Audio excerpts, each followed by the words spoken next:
50 வருஷமா லக்குலாம் வருதுன்னா சும்மா அதெல்லாம் அவருடைய கடின உழைப்பு தான். 100 பேருக்கு கல்யாணம் வருஷம்லாம் பண்ணியிருக்காரு. அதெல்லாம் இப்போலாம் மறந்துடுச்சு. நிறைய பேர் மறந்துட்டாங்க அதெல்லாம். சீர்வரிசையோட கொடுத்து திருமணம்லாம் பண்ணி வச்சிருக்காரு. அதெல்லாம் யாருக்குமே தெரியாது. 2K கிட்ஸுக்கெல்லாம் சான்ஸே இல்லை, தெரியவே தெரியாது. ரஜினி என்ன பண்ணாரு, வந்தார், சம்பாரிச்சார், போனார். ஏன்னா வந்து என் பொண்ணும் காலேஜ் படிக்கிறாரு. அவங்களுக்கும் வந்து நல்ல படிக்கிறாங்கன்ற இதில் தாம்பரத்தில் வந்து நல்ல ரசிகர் மன்றத்தில் நல்லா இவங்க படித்து நல்ல மார்க் +2ல் எடுத்ததுனால அந்த அடிப்படையில் இவங்களுக்கு வந்து காலேஜ் ஃபீஸ் கட்டிகிட்ருக்காரு. கண்டவெல்லாம் இஷ்டத்துக்கு ஏஐ மூலிமா தலைவர் ஃபோட்டோவை போட்டு எடிட் பண்ணுறது, தப்பு தப்பாக பேசுகிறது. அவர் என்ன பண்ணார், அவர் வந்தார், நடித்தார், போனார், உங்களுக்கு என்ன வேலை, இது பண்ணாரா அது பண்ணாரா அப்படிலாம் கிடையாது. ரஜினி ரசிகன் அது மாதிரி தற்கூரித்தனமாலாம் பேச மாட்டான், உண்மையாக தான் பேசுவோம்.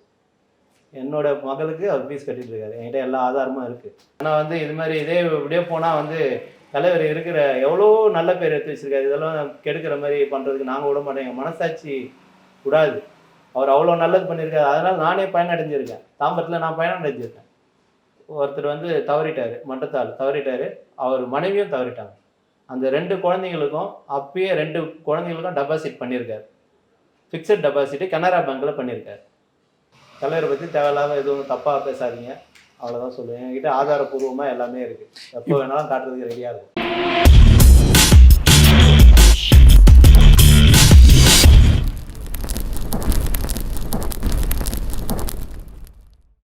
அனைவருக்கும் வணக்கம். தாம்பரத்துலேருந்து ரஜினிகாந்த் ரசிகர் மன்ற இணைச் செயலாளர், தாம்பரம் நகரத்தில் இணைச் செயலாளராக இருக்கேன். நான் தலைவர் மேலே கொண்ட அன்புனால் கிட்டத்தட்ட ஒரு 25 வருஷமாக ரசிகர் மன்றத்தில் நற்பணி மன்றம் அது இதில் செயல்பட்டுட்டு கொண்டு இருக்கேன். தலைவர் வந்து நிறைய விஷயங்கள், நல்ல விஷயங்கள் நிறைய பண்ணியிருக்காரு. எல்லாருக்குமே நிறைய பண்ணியிருக்காரு. உங்களுக்கே தெரியும், நிறைய பேருக்கு தெரியாது, தெரியாத உண்மையெல்லாம் நிறைய இருக்குது. அவர் வந்து சாதாரணமாக வரல, ரொம்ப பவர்ஃபுல் மேனு. பேக்ரவுண்டு எதுவுமே இல்லாமல் கர்நாடகாலேருந்து வந்து தமிழ் தெரியாத தமிழ்நாட்டில் வந்து ஒரு பஸ் கண்டக்டராக வந்து தமிழ்நாட்டில் வந்து ஃபிலிம் இன்ஸ்டியூட் போய் இப்போ ஸ்ட்ரைட்டாக எடுத்தோடனே நடிக்க வந்துடுறாங்க. அப்படிலாம் இல்லாமல் ஃபிலிம் இன்ஸ்டியூட்டில் போய் நடித்து அதுலேருந்து செலக்ட் ஆகி பாலச்சந்தர் சார் பார்த்து அவர்கிட்ட சான்ஸ் கேட்டு நடித்து இந்த அளவுக்கு வந்து பெரிய ஆள் ஆகியிருக்காரு. அவர் வந்து நம்ம வந்து சாதாரணமாக இப்போது ஒரு ஸ்டேட்டுக்கு போகிறனாலே மொழி தெரியலாம் எவ்வளோ கஷ்டப்படுவோம்னு உங்களுக்கு தெரியும். வேறு ஸ்டேட்லேருந்து வந்து இந்த அளவுக்கு வந்து மொழியை கற்றுக்கிட்டு சினிமா துறையில் வந்து இந்த அளவுக்கு ஒரு பெரிய சூப்பர் ஸ்டார், யாருமே எதிர்பார்க்காத அளவுக்கு ஒரு ஜாம்பவானாக நிற்கிறாருன்னா அவர் கடின உழைப்பு தான் மெயின். அவருக்கு லக்குன்னுவாங்க, லக்குலாம் கிடையாது. லக்குலாம் எல்லாருக்கும் வரும் போகும். 50 வருஷமாக லக்குலாம் வருதுன்னா சும்மா அதெல்லாம் அவருடைய கடின உழைப்பு தான். அதுக்கடுத்தது நிறைய விஷயங்கள், அவர் நல்ல விஷயங்கள் நிறைய பண்ணுறாரு. ஆன்மீகமாக இருக்கட்டும், கோவில்களாக இருக்கட்டும், எவ்வளோ பண்ணிகிட்ருக்கார். இது ஜனங்களுக்கு வந்து நிறைய பேருக்கு தெரியும், சில பேருக்கு தெரியாது. அதுமாதிரி நம்ம ரசிகர் மன்றது சார்பாக வந்து நிறைய குழந்தைங்களுக்கு வந்து கல்வி கட்டணங்கள் அதெல்லாம் பண்ணிகிட்ருக்காரு. அது இல்லாமல் நிறைய திரைத்துறை சார்ந்த நடிகர்களுக்கு வந்து நிறைய ஹெல்ப் பண்ணியிருக்காரு. அதெல்லாம் வந்து எங்கள்கிட்ட ஆதாரபூர்வமாக இருக்குது. ஆதாரம் இல்லாத யாரும் பேசக்கூடாது. ஆதாரபூர்வமாக நிறைய விஷயங்கள் பண்ணியிருக்காரு, நிறைய நன்மைகள் பண்ணியிருக்காரு. கல்யாணம்லாம் பண்ணி வச்சுருக்காரு. 100 பேருக்கு கல்யாணம் வருஷம்லாம் பண்ணியிருக்காரு. அதெல்லாம் இப்போலாம் மறந்துடுச்சு, நிறைய பேர் மறந்துட்டாங்க. அதெல்லாம் சீர்வரிசையோடு கொடுத்து திருமணம்லாம் பண்ணி வச்சுருக்காரு. அதெல்லாம் யாருக்குமே தெரியாது. 2K கிட்ஸுக்கெல்லாம் சான்ஸே இல்லை, தெரியவே தெரியாது. ரஜினி என்ன பண்ணார், வந்தார், சம்பாரிச்சார், போனார். அப்படிலாம் இல்லாமல் நதிகள்லாம் இணையன்னு சொல்லி 1 கோடி தரேன்னாரு. நதிகள்லாம் வந்து தண்ணி இல்லாத இன்றைக்கி வந்து எவ்வளோ கஷ்டப்படுறாங்க. இங்கே அணை கட்டுறன்றாங்க, அங்கே அணை கட்டுறன்றாங்க, எவ்வளோ கஷ்டப்படுறாங்க. நதிகள்லாம் இணைக்கிறதுக்கு என் பாக்கெட்லேருந்து 1 கோடி எடுத்து தரேன்னாரு. அதுமாதிரி வந்து யாரும் வந்து அவ்வளோ போல்டாக எதுக்கு நதிக்குன்னா அவ்வளோ முக்கியத்துவம் கொடுத்தாங்கன்னா இந்தியா ஃபுல்லாக இருக்க நதிகள்லாம் இணைச்சா எல்லாருக்கும் சரி சமமாக போகும், தண்ணி பிரச்சனை இருக்காது. அதனால் அதுமாதிரி நிறைய விஷயங்கள் அரசியல் ரீதியாக இருக்கட்டும், மக்களுக்கு நல்லது பண்ணுற விஷயங்கள் இருக்கட்டும், எல்லாருக்குமே நிறைய உதவிகள் பண்ணியிருக்காரு. இதில் நானும் அவர் மூலயமா உதவி பெற்றுக்கொண்டு வந்திருக்கேன். ஏன்னா வந்து என் பொண்ணும் காலேஜ் படிக்கிறாரு, அவங்களுக்கும் வந்து நல்ல படிக்கிறாங்கன்ற இதில் தாம்பரத்தில் வந்து நல்ல ரசிகர் மன்றத்தில் நல்லா இவங்க படித்து நல்ல மார்க் +2ல் எடுத்ததுனால அந்த அடிப்படையில் இவங்களுக்கு வந்து காலேஜ் ஃபீஸ் கட்டிகிட்டு இருக்காரு. அது வந்து நான் வந்து சொல்ல வேண்டிய அவசியமே கிடையாது. இப்போ இந்த சோசியல் மீடியா வந்து ரொம்ப பவர்ஃபுல்லாக இருக்கிறதுனால கண்டவெல்லாம் இஷ்டத்துக்கு ஏஐ மூலிமா தலைவர் ஃபோட்டோவை போட்டு எடிட் பண்ணுறது, தப்பு தப்பாக பேசுறது, அவர் என்ன பண்ணார், அவர் வந்தார், நடித்தார், போனார், உங்களுக்கு என்ன வேலை, இது பண்ணாரா, அது பண்ணாரா, அப்படிலாம் கிடையாது. ரஜினி ரசிகன் அது மாதிரி தற்கூரித்தனமாலாம் பேச மாட்டான், உண்மையாக தான் பேசுவோம். என்னோட மகளுக்கு அவர் ஃபீஸ் கட்டிட்டு இருக்காரு, என்கிட்ட எல்லா ஆதாரமும் இருக்குது. அது மாதிரி உங்களுக்கு மட்டும்தான் பண்ணுறாரா இல்லை வந்து நிறைய குழந்தைகளுக்கு பண்ணுறாரு, தமிழ்நாடு ஃபுல்லாக பண்ணுறாரு. யாருக்குமே தெரியாது, தலைவரே சொல்லியிருக்காரு தெரிய வேண்டாம்னு சொல்லிட்டு. இப்போ இது நான் சொல்கிறதே வந்து தலைவர் என்னை தப்பாக எடுத்துக்க மாட்டாருன்னு நான் நினைக்கிறேன். ஏன்னா வந்து நிறைய பேர் அவதூறுகள் செய்திகளை போட்டு ஃபேஸ்புக்கு, இன்ஸ்டாகிராமு, ரீல்ஸு இதெல்லாம் வந்து அவர் என்ன பண்ணார், ஏது பண்ணார் அப்படின்னு நிறைய தப்பான இதெல்லாம் பண்ணுறாங்க. மீடியாவும் பவர்ஃபுல்லாக இருக்குது, அதனால் என்ன பண்ணுறாங்க, தெரியாத ஜனங்க நம்பிடுறாங்க. ஓ ரஜினி இப்படி தானா அதனால தான் அப்படின்ற மாதிரிலாம் நம்பிடுறாங்க. அதனால் இதெல்லாம் உண்மை கிடையாது. அவர் வந்து உண்மையிலேயே ஆன்மீகத்தில் இருக்கார், ரொம்ப நல்ல மனிதர், ஒரு சித்தர் மாதிரி அவர் வந்து யாருக்கும் எந்த கெடுதலும் பண்ண மாட்டார். தமிழ்நாடு தன்னை வாழ வைக்கும் மக்களை வந்து தெய்வமாக சொல்கிற ஒரே ஆள் அவர் தான். அதுமாதிரி பண்ணிட்டும் இருக்கார், எல்லாருக்குமே நல்லது பண்ணுறாரு. ரசிகர் மன்றம் மூலிமா தமிழ்நாடு ஃபுல்லாக கல்லூரி கட்டணம் கட்டிகிட்டு இருக்காரு. என் மகளுக்கு வந்து 3ஆம் ஆண்டு, இந்த ஆண்டு வந்து 3ஆம் ஆண்டு கட்டியிருக்காரு. அடுத்த வருஷமும் கட்டுறாரு. 4 வருடம் என் மகள் படிக்கிறாங்க, அதுக்கு கட்டுறாரு, தேவையானதை பண்ணுறாரு. இதை நான் எதுக்கு சொல்ல வரேன்னா, இது மாதிரி தேவையில்லாதெல்லாம் ஃபேஸ்புக்கில் போட்டுட்டு பண்ணிவிட்டு இதெல்லாம் தேவையா? சில ஆளுங்க பண்ணுறதுனால நாங்கள் வந்து இது மாதிரி உங்கள்கிட்ட வந்து சொல்ல வேண்டிய நிலைமைக்கு தள்ளப்பட்டுட்டோம், அவ்வளோதான் சொல்லணும். இது எங்கள் தலைவருக்கு பிடிக்காது, இது நிஜமாக பிடிக்காது. இப்போ யாருமே கொடுக்கல, என்னை பார்த்து நிறைய பேர் கொடுக்க ஆரம்பிப்பாங்க. ஏன்னா வந்து இது மாதிரி இப்படியே போனால் வந்து தலைவர் இருக்கிற எவ்வளோ நல்ல பேர் எடுத்து வச்சுருக்காரு, இதெல்லாம் கெடுக்கிற மாதிரி பண்ணுறதுக்கு நாங்கள் விட மாட்டோம். எங்கள் மனசாட்சி விடாது, அவர் அவ்வளோ நல்லது பண்ணியிருக்காரு. அதனால் நானே பயனடைஞ்சிருக்கேன், தாம்பரத்தில் நான் பயனடைஞ்சிருக்கேன்.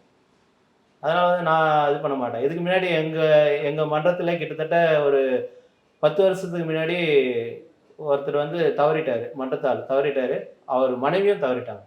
அந்த 2 குழந்தைங்களுக்கும் அப்பயே 2 குழந்தைங்களுக்கும் டெபாசிட் பண்ணியிருக்காரு, ஃபிக்ஸட் டெபாசிட்டு கனரா பேங்க்கில் பண்ணியிருக்காரு.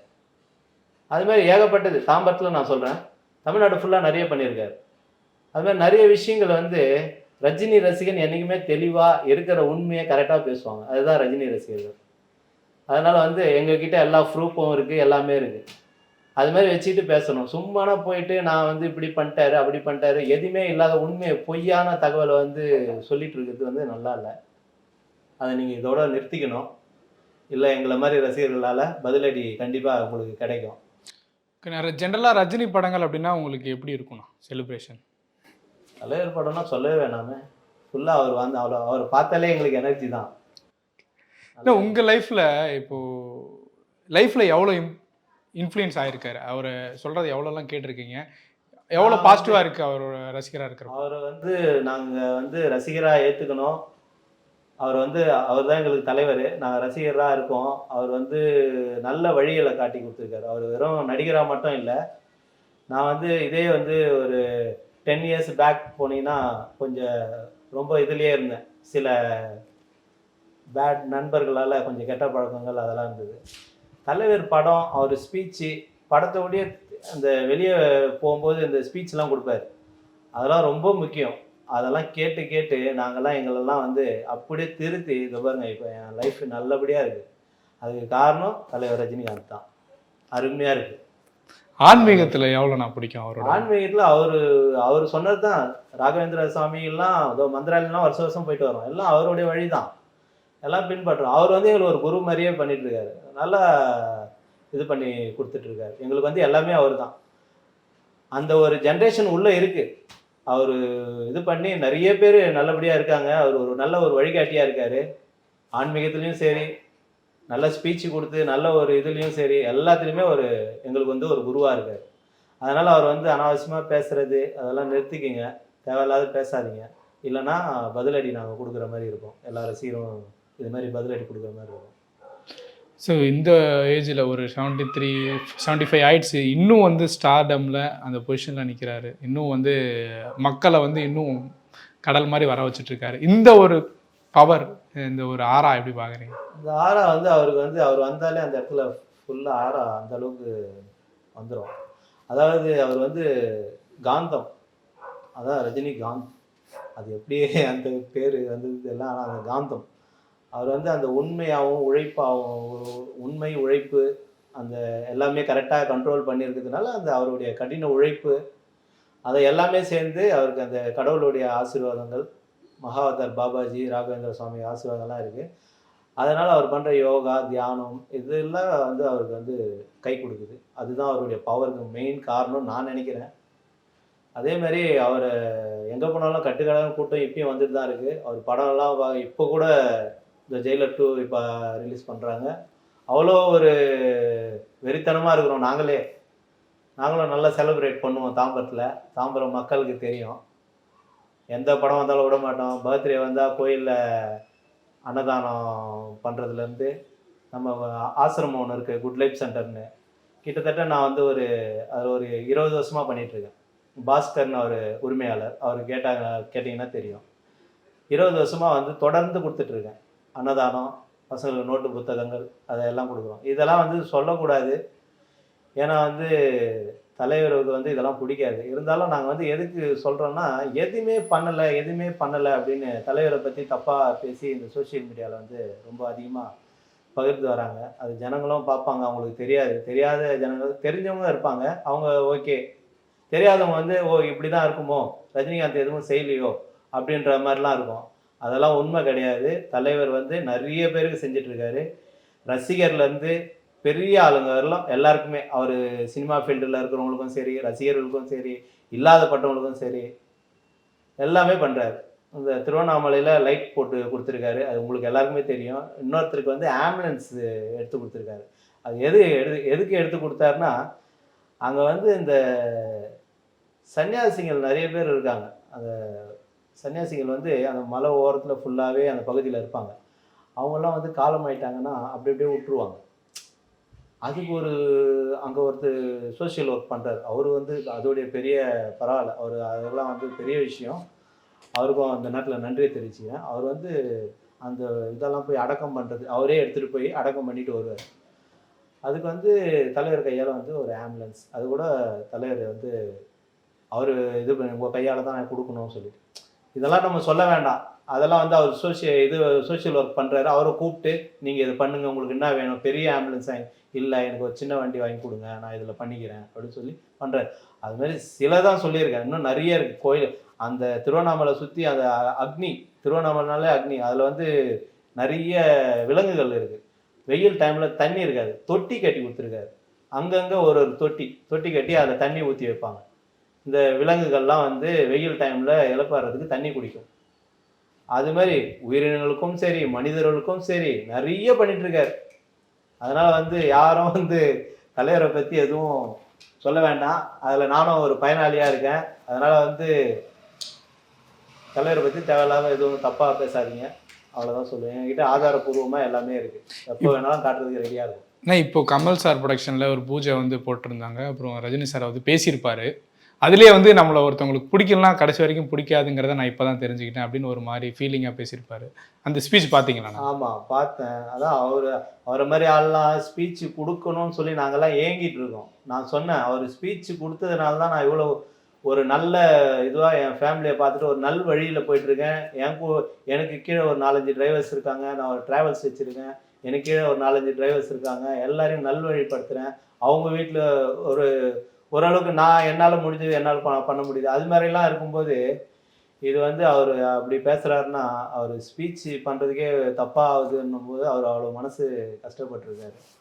அதுமாரி வந்து சோஷியல் மீடியாவில் பண்ணுறதுனால தான் இந்த இதுன்னு நினைக்கிறேன் நான். இது மாதிரி நிறைய உதவிகள் பண்ணிகிட்ருக்காரு. இதனால் வந்து தெரியாமல் இந்த சோஷியல் மீடியாவில் வந்து தப்பாக போடுறது, இந்த ஏஐ மூலிமா அந்த ஃபோட்டோ எடிட் பண்ணி போடுறது, இதெல்லாம் வந்து இதுக்கு மேலே வந்து தப்பாக போடுறவங்க மட்டும் நிறுத்திக்கிங்க, ஓகேங்களா? அவர் பெரிய ஜாம்பவான். அவர் வந்து இந்திய நாட்டில் இருக்க வந்து ஒரு ஒரு முக்கிய இது மாதிரி அவர். அதனால் வந்து தேவையில்லாத தப்பாக பேசுகிறது பண்ணது அவர் வந்து கடின உழைப்பால் வந்திருக்காரு. அதுக்கெலாம் எங்களோட சப்போர்ட் அவருக்கு இருக்குது. நீங்கள் இதுக்கு மேலே இதுமாரி எதனா தேவையில்லாத பண்ணிங்கன்னா உங்களுக்கு பதிலடி கொடுக்க வேண்டியது இருக்கும், கட்டாயம் கொடுக்க வேண்டியது இருக்கும். என்ன மாதிரி ஒரு ரசிகனும் கொடுப்பான். அதனால் இதோட எல்லாத்தையும் நிறுத்திக்கிங்க, சரிங்களா? ஓகே, நன்றி, வணக்கம்.